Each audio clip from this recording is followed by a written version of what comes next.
Hello friends, welcome to my YouTube channel learn how to learn. और जैसे कि last हमने जो क्लास ली थी रिलेशन एंड फंक्शन के ऊपर ली थी, जो कि 12th का एक इम्पोर्टेंट टॉपिक है। तो उसी के कंटिन्यूशन में हम आज एक और क्लास रख रहे हैं, ठीक है। तो उसमें क्या है कि हम थोड़ा सा 12th के लिए थ्योरी डिस्कस कर रहे हैं। पहला चैप्टर उठाया हमने रिलेशन एंड फंक्शन से, और उसी के कंटिन्यूशन में हम थ्योरी वगैरह डिस्कस करेंगे। तो लास्ट क्लास में हमने जो कर लिया था वो थोड़ा सा हमने आइडिया ले लिया था कार्टेशियन प्रोडक्ट के बारे में, क्योंकि जो हमारा रिलेशन है, relation totally is related to what, Cartesian product.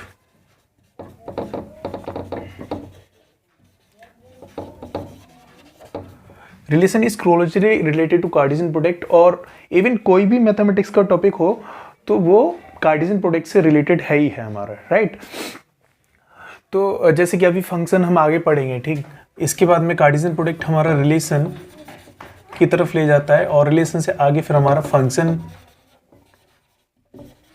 Function के बाद में फंक्शन की फिर प्रॉपर्टीज, जो तुम्हारा क्या रहता है कि रेंज और डोमेन, ठीक। उसके बाद में फिर कॉन्टिन्यूटी, फिर उसके बाद में फिर डिफरेंशियबिलिटी, और बहुत सारी चीज़ें हैं जो कि फंक्शन के ऊपर ही सारी बेस्ड हैं, ठीक है। फंक्शन की ही प्रॉपर्टीज़ हैं जो हमें डिस्कस करनी है। तो हमने जो लास्ट क्लास में कुछ पढ़ा था उसको थोड़ा सा हम रिवाइज कर लेते हैं। जो हमने पढ़ा था कार्टेशियन प्रोडक्ट के बारे में, ठीक है। Cartesian product of two set, ठीक है। Cartesian product of two set, ठीक है। ए एंड बी वाला जो हमने डिफाइन किया था, यहाँ पे ए और बी नॉन एम्प्टी थे, राइट। हमने जो बताया था कल, तो वो क्या था मेरा ए क्रॉस बी में कैसे लिख रहा था, ये कार्टेशियन प्रोडक्ट ए का बी के साथ में कार्टेशियन प्रोडक्ट मेरा क्या आ रहा था, ए कॉमा बी सच दैट जो ए है मेरा वो ए से आ रहा है, एंड बी मेरा कहाँ से आ रहा था, बी से, राइट। ये था मेरा Cartesian product from A set A to set B. एक सेट ए से बी पे कार्टेशियन प्रोडक्ट मेरा क्या है, ये है, ठीक। तो ये थोड़ा सा बेसिक है, क्योंकि आगे हम चल के देखेंगे कि जो हमारा रिलेशन होता है ना, वो कार्टेशियन प्रोडक्ट का ही सबसेट होता है, ठीक।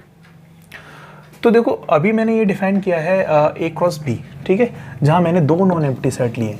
अब मेरे लिए आप एक बात बताइए कि अगर मैं सेट ए ही लूँ, ठीक है, दोनों जगह कार्टेशियन प्रोडक्ट करते टाइम पे सेट ए ही लूँ, यानी कि सेट ए का सेट बी, सेट ए से ही कार्टेशियन प्रोडक्ट क्या होगा, what is the Cartesian product of set A to set A only. यानी कि दो मेरे पास समुच्चय थे तब उस टाइम पे, ए और बी समुच्चय थे, तो उनका जो कार्तीय गुणन कर रहा था वो मेरा ये समुच्चय स्मॉल ब्रैकेट ए कॉमा बी आ रहा था, जहाँ ए सेट समुच्चय ए से आ रहा था और बी समुच्चय बी से आ रहा था। अब मैं क्या कर रहा हूँ, मैं सेम समुच्चय का सेम समुच्चय पे क्या कर रहा हूँ, कार्तीय गुणन कर रहा हूँ, ठीक है। यानी कि I am going to perform a Cartesian product from set A to itself, right.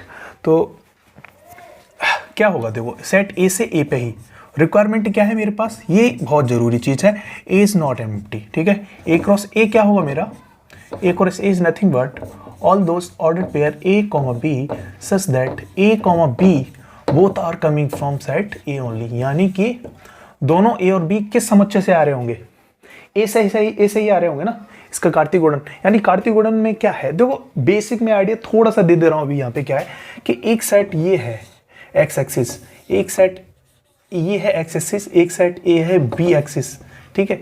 तो हम देखते हैं ना कि ए, अगर ए मेरा 1 है तो 1 पे 2 मिलेगा, ठीक है। इस टाइप का आइडिया मिलेगा अभी आपको आगे कि ये कहाँ से फॉर्म होते हैं। ये सब क्या है, कार्टेशियन प्रोडक्ट, इसको बोला जाता है कोऑर्डिनेट ज्योमेट्री, ठीक है।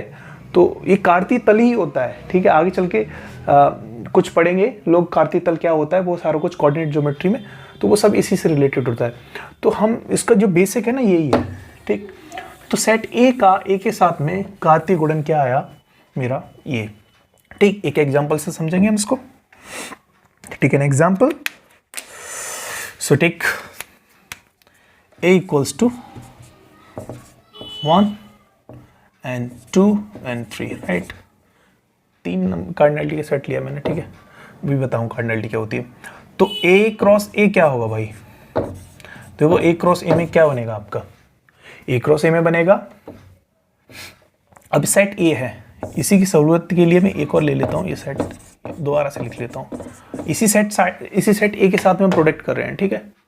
तो देखो मुझे एक बात बताओ, ये 1 है, 1 को उठाऊंगा फिर सबके साथ कंबाइन करूंगा, तो देखो 1, 1, ठीक है, 1, 2, 1, 3, राइट।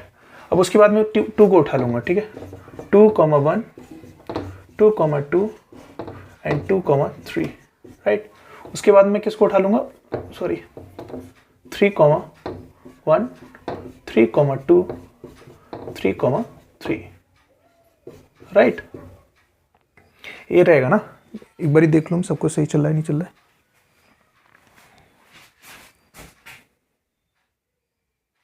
Everything is fine. सो ये रहेगा ना इतना, ठीक। तो ये आइडिया आया कि सेट ए का सेट ए के साथ में ये रहेगा, ठीक। तो आप आराम से लगा लोगे, इसका कोई दिक्कत नहीं है। अगर कोई सेट मैंने अल्फाबेटिकल फॉर्म में ले लिया मैंने ए कॉमा बी, तो उसका ए क्रॉस ए जल्दी से बता दो मुझे क्या होगा। हाँ भाई जल्दी से बताओ क्या होगा।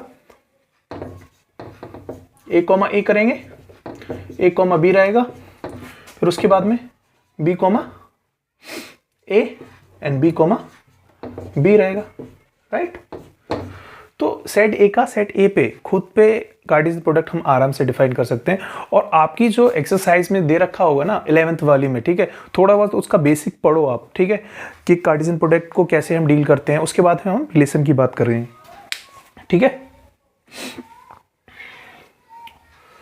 चलो एक और इससे रिलेटेड चीज है वो मैं इसमें इस वाली वीडियो में करना चाहता हूं कि नंबर ऑफ एलिमेंट के बारे में, ठीक है, थोड़ा सा आइडिया देना चाहता हूं। तो देखो बच्चों एक बात बताओ कि एक कोई सेट ये है मेरे पास जिसमें 1, 2, 3 एंड 4 एलिमेंट है, ठीक। तो इसमें एलिमेंट कितने हैं, 1, 2, 3, 4। तो इसी बात को मैं एक चीज से रिप्रेजेंट करता हूं जिसे बोलता हूं नंबर ऑफ एलिमेंट। तो अगर किसी सेट में नंबर ऑफ एलिमेंट अगर मुझे देखने हैं तो मैं इसमें काउंटिंग कर लेता हूं, तो n ऑफ a से रिप्रेजेंट करता हूं इसको, ठीक है। इसका मतलब क्या होता है, number of element in set A, ठीक है। तो ये क्या होता है, n of a equals to, simple सी ये काउंटिंग होती है,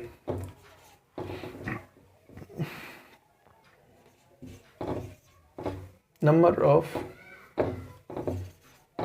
एलिमेंट इन सेट, ठीक है। तो ये कितने, 3 एलिमेंट, 4 यहाँ कितने, 4 एलिमेंट है, ठीक है, सीधी सी बात है, 4 एलिमेंट है। कोई सेट ले लिया मैंने ये 1, 2, कितने एलिमेंट है, एन ऑफ ए कितना है, 2 है। कोई सेट ले लिया मैंने क्या, ए इक्वल्स टू ले लो A B C D up to Z, क्या हो जाएगा, नंबर ऑफ ए क्या हो गया 26, ठीक। तो ये number of element in A set है, ठीक। अब देखो मैंने सेट, और भी तुमने बहुत सारे सेट पढ़े होंगे, कौन सा सेट है, और भी बहुत सारे सेट पढ़े होंगे ना। जैसे कि एक ये, सबसे पहले बात करते हैं हम किस सेट की, सबसे बड़ी प्रकृति ने जो दिया है हमारे पास नेचुरल नंबर का सेट। इसमें क्या होते हैं, 1 से स्टार्ट होते हैं, 2, 3 एंड सो ऑन, ठीक, चलते जाएंगे, इनका कोई पता नहीं है ना। तो नेचुरल नंबर में नंबर ऑफ एलिमेंट कितने होते हैं बताओ, इनफाइनाइट, ठीक है। तो यहां से टर्म एराइज होता है इनफाइनाइट का, इनफाइनाइट का मतलब होता है अनंत। तो नेचुरल नंबर अनंत है, तो नंबर ऑफ एलिमेंट, इसमें कार्डिनलिटी n की क्या कार्डिनलिटी होगी, अभी तो मैं बता दे रहा हूँ, बहुत बड़े लेवल पे पता चलता है इसकी कार्डिनलिटी क्या होती है।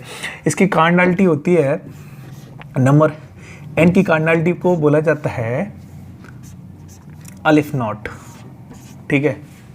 ये आपके स्कोप से बारे में तभी बता देता हूँ, ये क्या एक ट्रांसफाइनाइट नंबर है, ठीक है। इसको बोला जाता है ट्रांसफाइनाइट नंबर, जो कि आपको आपकी हायर स्टडीज़ में देखने को मिलेगा, ठीक है। ये इन्फिनिटी से भी अलग है, इनकी एग्जिस्टेंस अलग है, ठीक। तो चलो खैर छोड़े, ये बात हटाओ, अभी तुम इसके पीछे पड़ जाओगे नहीं तो नेचुरल नंबर क्या है, number of element in a set A, right. तो कितने होते हैं नेचुरल नंबर, इनफाइनाइट होते हैं। तो कुछ हमारे पास सेट क्या होते हैं, फाइनाइट। अभी जो एलिमेंट थे ना वो फाइनाइट थे, 3 या 4 एलिमेंट है किसी सेट में तो वो फाइनाइट है। अगर किसी सेट में इनफाइनाइट एलिमेंट तो वो सेट इनफाइनाइट है, ठीक है। तो ये इनफाइनाइट है, इनफाइनाइट है, यानी कि अनंत, इसकी कर्नैलिटी क्या अनंत है क्योंकि बहुत सारे नंबर है। ठीक, इसी तरह अगर मैं बात करूं तुम्हारा क्या क्यू यानी इंटीजर का सेट कहाँ से स्टार्ट होता है, dot dot dot -3 -2 -1 0 1 2 3 and so on. ठीक है, एक ये भी क्या है इनफाइनाइट सेट है।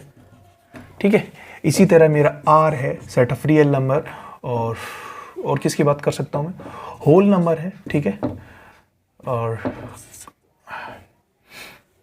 क्यू कॉम्प्लीमेंट है रैशनल नंबर, सॉरी था मेरा इंटीजर।